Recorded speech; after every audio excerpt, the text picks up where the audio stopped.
نبقي على خير التل مورايا منطقة الحضنة، ونبدأ ندخل في الأطلس الصحراوي.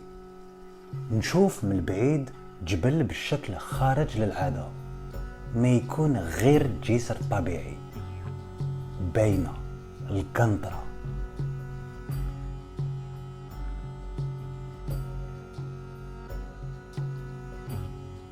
لحقنا المرحله الزوجه تاع الرحله ديالنا، وحبيت نذكر ونجوز على واحد المنطقه اللي هي منطقه بسكره، وبالاخص مدينه القنطره، على خاطرش القنطره كانت من البكري في التاريخ نقطه تبادل ما بين الناس اللي كانوا يجوزوا مثل الجنوب، وكانوا القوافل اللي يجوزوا لهنا. كي ان باساج اوبليغاتوار. هذه المنطقه للان اليوم عندها هذا لو بوتونسيال بنظره ثقافيه ولا بنظره طبيعيه، ودوك نشوفوا وعلاش القنطره تستاهل تولي مدينة سياحة.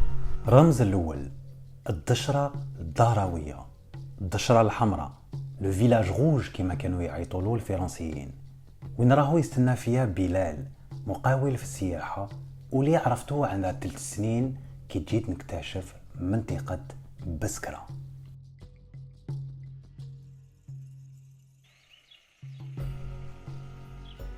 في الدار ضياف ديالو بلال يستقبل سياح من كل جهة، اللي راهم برك جايزين على الدشرة ولا اللي جاو على جلا. بلال بالاحمر، واحد من لي زابيتون تاع لو فيلاج القنطره ولايه بسكره. الدشره الحمراء هذه براسكي عاده راهي قطاع محفوظ وطنيا، يعني باتريمون ناسيونال.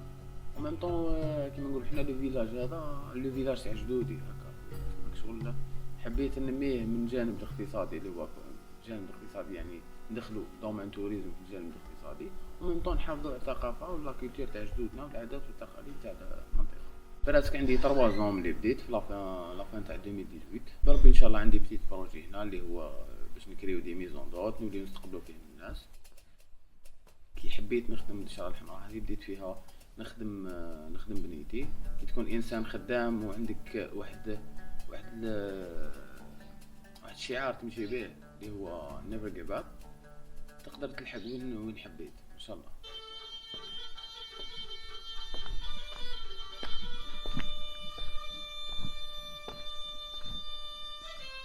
الدشرة الدهراوية عندها ما تحكي على التأسيس ديالها في القرن 11، على موقعها الاستراتيجي، ولا على واحدها الغنية على واد الحي. تقريبا 6 هكتار. الدشرة راهي اليوم منطقة محافظة وجزء من تراثنا الوطني.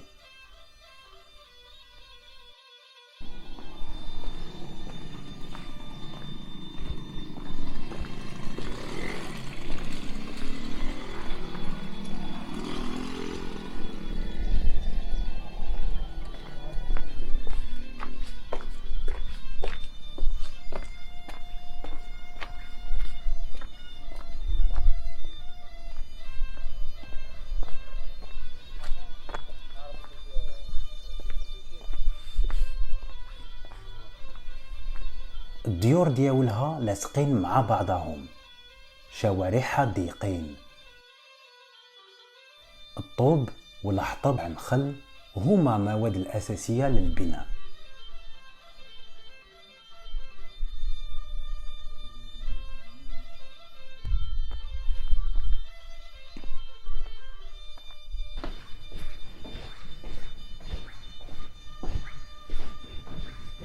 بكري الدشرة ولا بالأخص المدينة كان عندها 3 بيبان: جوامع، زاويات، حوانت، قهاوي وورشات الحرفيين.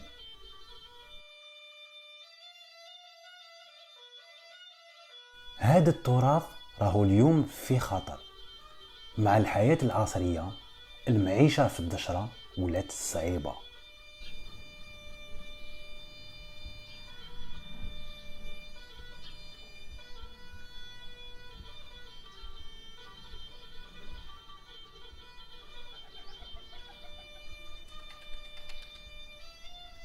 بصح القنطرة راهي كبيرة وقديمة على الدشرة، كاين كنوز وأسرار واحد أخرين.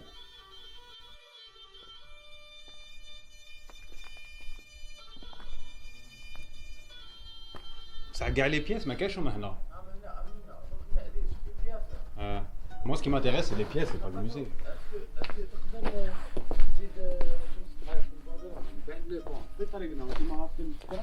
نديكم وين كاين لي بياس تاع الموزي، كاين نص او لا نص في تحت الموزه. دونك نقدروا نفوتوا عليهم ونشوفوا لي. داكور.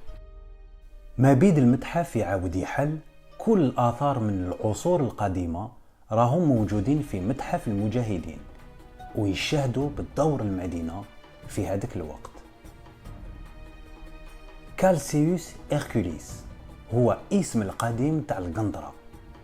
في القرن الأول بعد الميلاد روما اندهشت بالموقع الطبيعي، سماته كالسيوس إركوليس لو تالون ديركول. هذا المتحف فكرني تاني بدور المدينة في الثورة، في التربية المدنية والإسلامية، وشحال القنطرة مدينة صغيرة عاشت كاع فترات تاريخ الجزائر. هذا شيخ الامين السلطاني، هذا بدا يقري في المدرسه، وحنا اهل القنطره هنا داروا مبادره ذاك الوقت، داروا مبادره زياده على المدرسه الفرنسيه بعد ما يقولوا الدراسه تاعها، داروا مدرسه تنافس المدرسه الفرنسيه، مدرسه حره تعلم اللغه العربيه. هذا قسم تاع البنات، هذو البنات قسم تاع البنات في 1945 كي كانت البنت ما تخرج، لا في القنطره داروا قسم تاع البنات خارجين. يجيونا طلبه من جامعه بسكره، من باتنا، من ديالنا واحد من اضرار بيرسون دكتوراه في الزكت كولتورال قبل الثوره في لا ريجيون ديال تاع الزبال، ونقاسونتينا من انجي من كذا من مسيله امبورطون. القنطرة قنطرة شقة طبيعية من البكري جسر ما بين الشمال والجنوب، واللي يشهد عليه الجسر الروماني اللي انتبنى في 325 واللي رمو نابليون الثالث في وقت الاستعمار. في طوال التاريخ عبور الجسر ما بين تل وصحراء كان أساسي لإثبات الوجود في الجزائر. وحتى أنا دالتي حبيت نأكد ونتعمق مور القنطرة في بلاد بسكرة، منطقة الزيبان، أرض الدقلة. بسكرة فيها بزاف مواقع تاريخية وطبيعية، كاين اللي رحت ليهم من قبل، بصح كاين موقع ثمين اللي حبيت نزيدو في هذا الفصل: مسجد سيدي عقبة ابن نافع.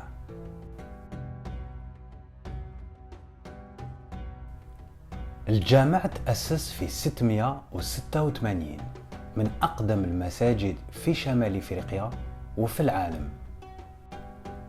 يمثل الطراز الإسلامي الأول، ومبني بحطب، نخل، جير وخزف. خلال ضربة بلاطة وفيها الأحجار كما حجرة هذيك. عندك هذوك الروابط هذوما باش يوريك الجامع ينتمي إلى مجمع كبير حول الضريح عقبة بن نافع الفهري القريشي، صاحب الرسول عليه الصلاة والسلام، قائد عسكري مسؤول بالفتوحات في شمال إفريقيا، واللي توفى في 683 هنا في بسكرة. مع الوقت وشهرة شخصية عقبة بن نافع، الجامع ولا مركز للثقافة والدين. في 1025 الزيريون زادوا كبروا الجامع، ومن بعد كل حضارة حبت تخلي البصمة ديالها. جامع قديم، الجامع هذا كان في أحد القرى قريب سيدي عقبة قرقة. صح. يعتبر من أقدم المساجد في الجزائر الثاني هذا. بعد المهاجرين. بعد مسجد ميلا. ايوه بعد ميلا. على وقت العثمانيين. العثمانيين. المهم هذا خانتكم في العاصمة لا كاسب. صح الزليج. ايوه هذا الزليج. هذا من وقت العثمانيين تم. هذاك لأنه التوسعة هذه وقعت في عهد العثمانيين. أقدم مسجد حل في الجزائر. سيدي عقبة يمثل قيم الإسلام: التواضع، الانسجام والكرم. وانا نبقي على خير كرامة الزبان، ريح الجنوب راهو يجبد فيا.